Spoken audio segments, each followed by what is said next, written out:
Les déterminants de la participation électorale. La participation électorale peut s'expliquer par deux grands types de déterminants. D'abord, des déterminants conjoncturels. Ce sont des facteurs qui vont jouer à court terme et qui donc peuvent varier d'une élection à une autre. Ensuite, des facteurs structurels. Ici, ces facteurs jouent à moyen et long terme et donc restent inchangés d'une élection à une autre. Commençons à étudier les déterminants de l'inscription sur les listes électorales et d'abord, les déterminants de la malinscription. Des déterminants conjoncturels peuvent expliquer cette malinscription. D'abord, la mobilité géographique. L'individu quitte sa région pour habiter une autre. Et il ne va pas penser à se réinscrire. Cette négligence concerne un électeur sur 5. Ensuite, des déterminants structurels peuvent être mis en avant. D'abord, la procédure d'inscription qui est complexe pour les citoyens qui veulent se réinscrire sur les listes électorales après 18 ans. Cela explique la malinscription de certaines catégories d'individus, les jeunes actifs, les étudiants et les cadres. Un autre déterminant structurel peut être mis en avant, c'est le peu d'intérêt pour la politique, qui va alors expliquer les caractéristiques d'autres malinscrits, les personnes précaires qui sont expulsées de leur logement. Étudions maintenant les déterminants de la non-inscription. Ici, il y a d'abord des déterminants conjoncturels. C'est tout simplement l'importance de l'élection. Avant une élection jugée comme essentielle, le taux d'inscription va augmenter. Il y a aussi des déterminants structurels, toujours le même, le peu d'intérêt pour la politique.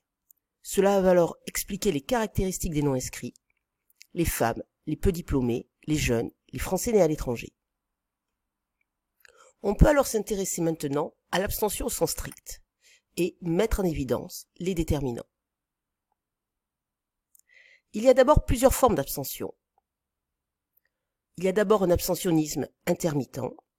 Ici, l'électeur participe à certains scrutins et pas à d'autres. Ensuite, un abstentionnisme constant. Dans ce cas, le citoyen ne participe à aucune élection. Commençons par étudier l'abstention constante. Ces abstentionnistes sont qualifiés hors du jeu politique par Anne Muxel. En effet, ils sont un retrait de la politique et ce sont surtout des personnes faiblement instruites et mal insérées socialement. Cette abstention constante s'explique avant tout par des déterminants structurels. D'abord, le faible degré d'intégration sociale.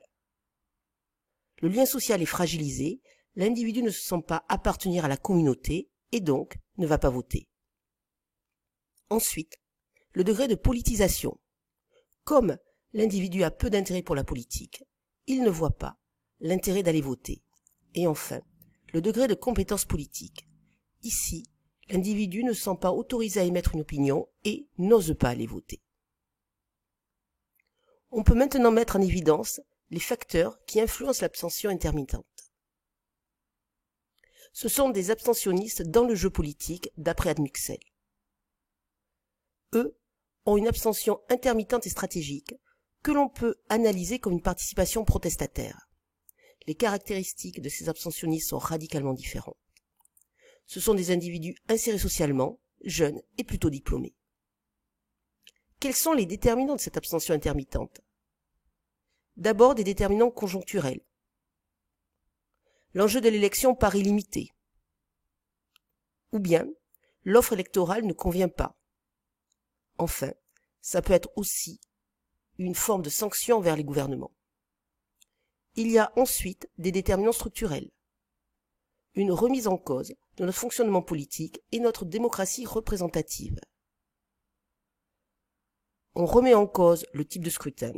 Les citoyens souhaiteraient avoir une élection au scrutin proportionnel non majoritaire, ou bien ils voudraient que l'on prenne en compte le vote blanc.